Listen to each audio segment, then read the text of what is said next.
bienvenue dans ce 8e épisode, fait depuis encore un nouveau téléphone, donc j'espère que celui-là fonctionnera bien.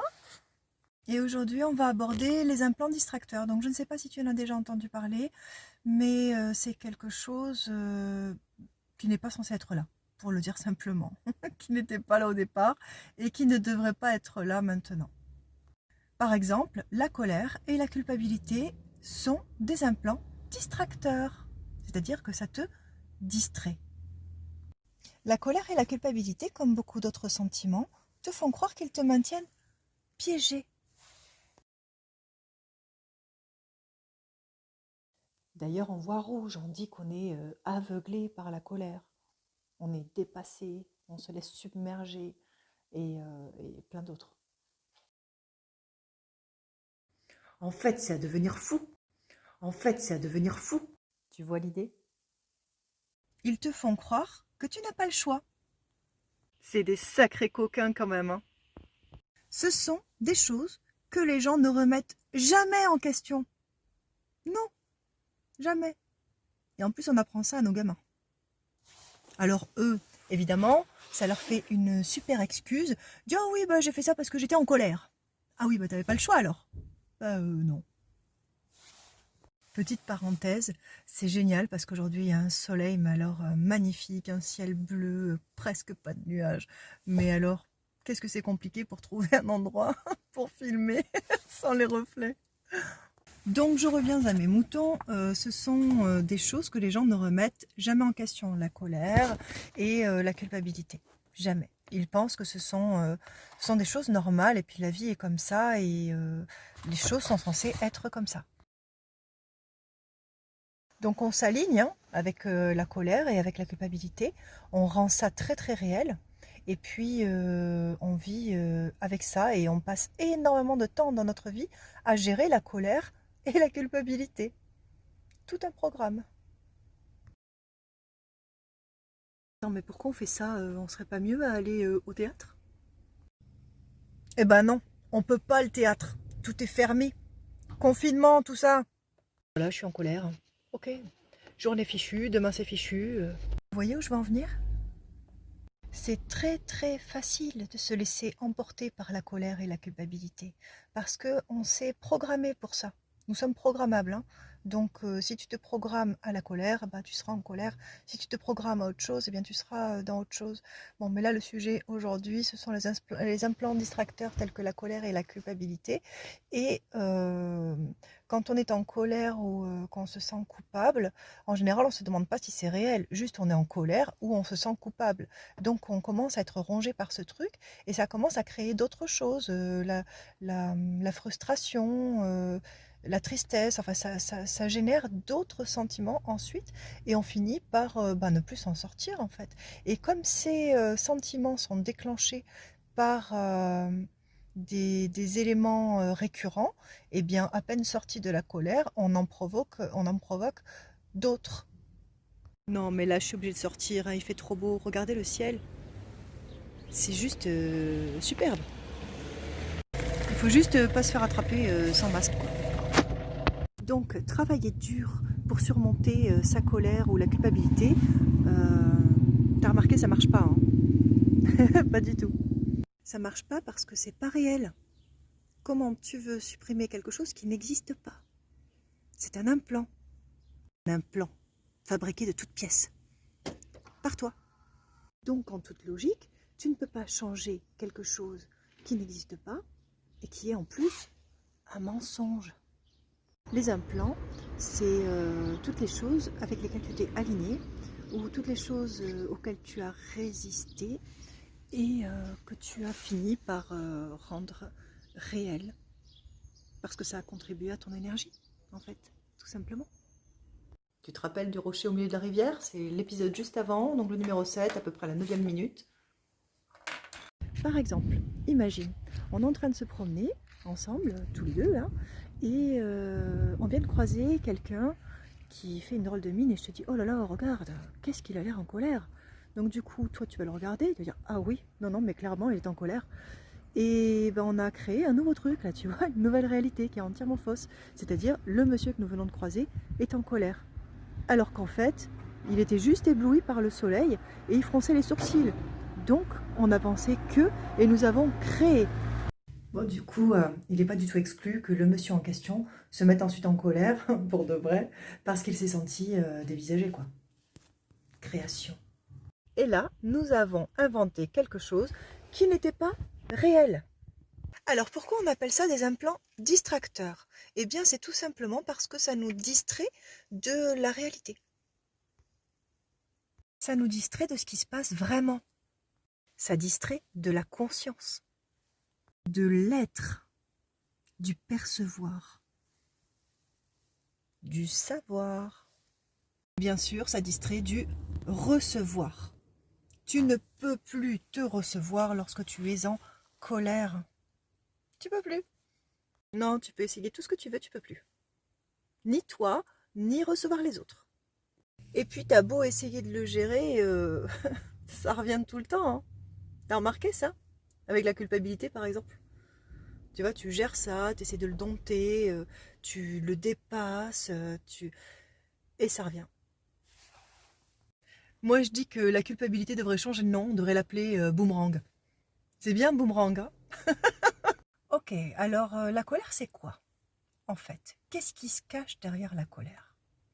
Est-ce qu'on parle vraiment de colère ou est-ce qu'on parle de puissance? Quand tu es très en colère, tu as envie de hurler, pas vrai?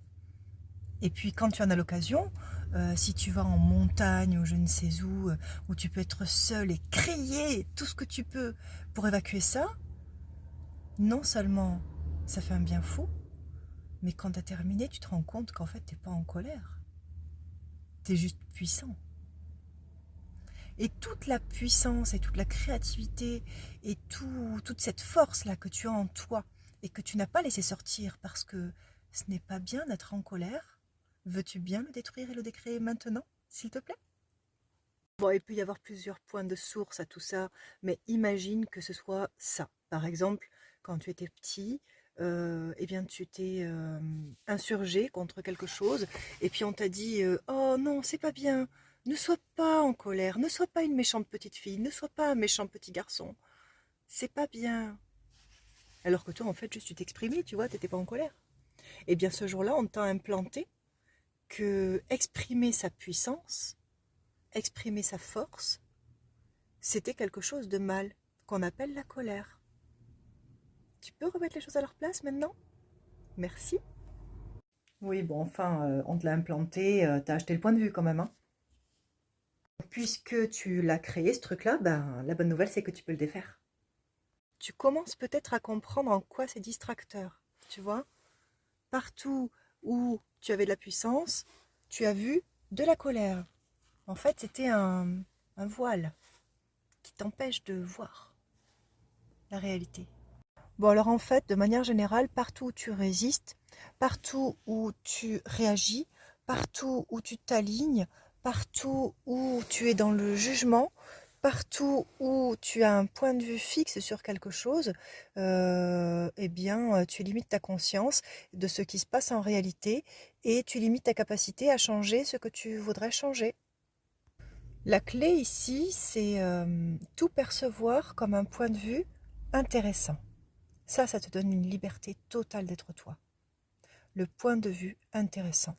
Tout n'est qu'un point de vue intéressant.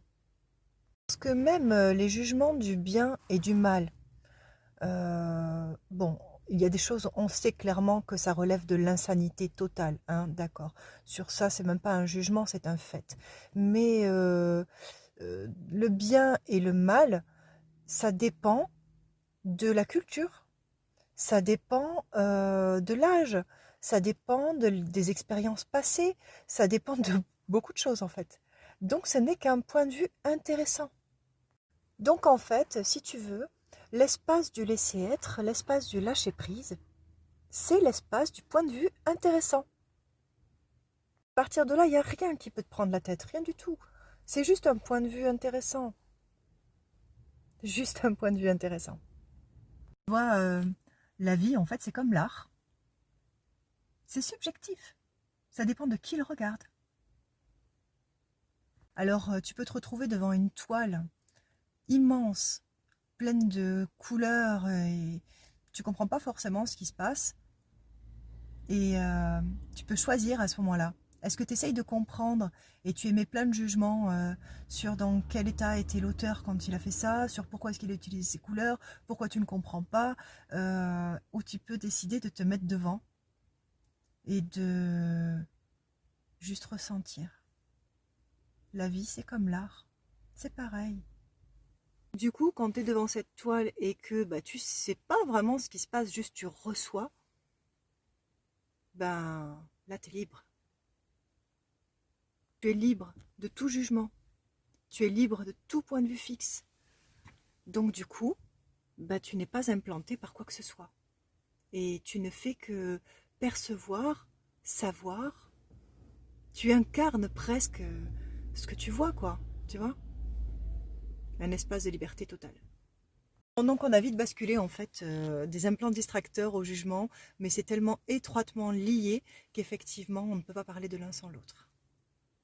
Les implants distracteurs, ils sont conçus pour contrôler, pour te contrôler, pour t'empêcher de choisir. T'imposes un point de vue limité et limitant. La colère et la culpabilité, ce sont des moyens parfaits pour être contrôlés ou pour contrôler les autres. Par exemple, quand quelqu'un accuse une autre personne de quelque chose, sans poser de questions, en général, elles fonctionnent toutes les deux à partir de pilote automatique, et du coup, eh bien, elles se retrouvent toutes les deux dans une position où elles se sentent mal et où il n'y a pas d'issue. Et en général, bah, l'une est en colère et l'autre se sent coupable. Pris là où je veux en venir? Donc, quand quelque chose comme ça se présente devant toi dans ta vie, rappelle-toi que c'est un mensonge. Rappelle-toi. Et tu tomberas pas dans le piège. Après, il y a ceux qui choisissent la honte, la timidité, pour ne pas aller voir au fond tout ce qu'ils ont à sortir, à donner. On est proche là en fait de, pas de la fausse modestie, mais vous savez, l'arrogance. Il y a un truc que j'aime bien, c'est l'arrogance tolérée.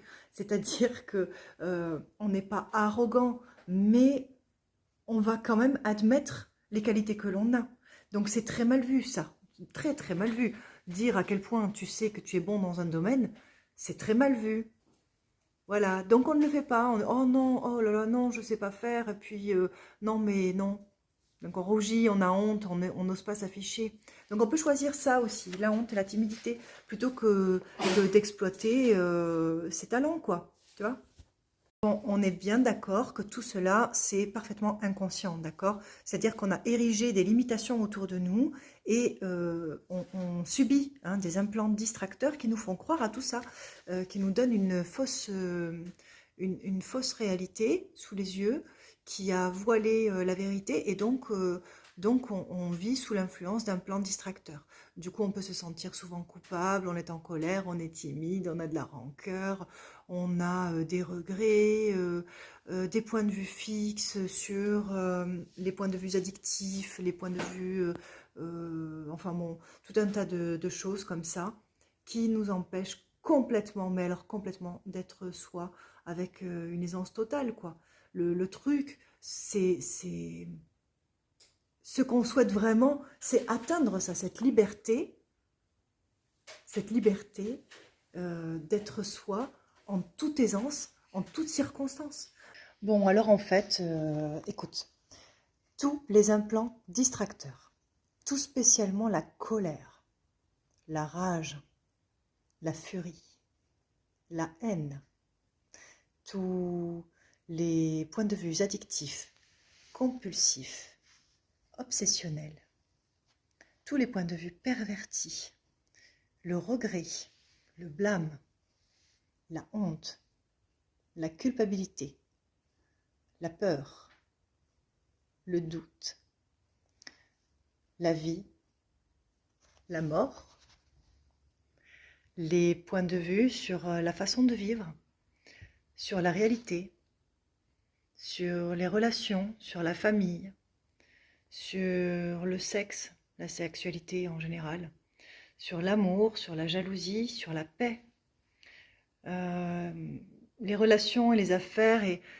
toutes les choses en fait qui t'empêchent, qui empêchent ton corps et qui t'empêche toi, donc qui empêche ton corps et toi d'être en toute aisance, en toutes circonstances, tout ça, tout ce qui les maintient en place et tout ce que ça fait remonter, veux-tu bien le détruire et le décréer maintenant, s'il te plaît? Merci. Cool, bon, ben, on a terminé pour aujourd'hui. Si cette vidéo t'a plu et que tu as envie de m'apporter une contribution afin que je puisse continuer, eh bien, continue à regarder déjà, ça c'est chouette. Tu peux aussi soutenir ce projet-là en t'abonnant à la chaîne YouTube, ça c'est cool aussi. Tu peux mettre un like, un commentaire, c'est chouette les commentaires, j'aime bien les commentaires. Tu peux partager c'est chouette aussi, ouais, super. Tu peux en parler, tu peux faire ce que tu veux. Fais-moi juste signe que tu es là. Et aussi, tu peux me donner des sujets qui t'intéressent, que je pourrais traiter dans des vidéos prochaines. Voilà, bisous, ciao ciao.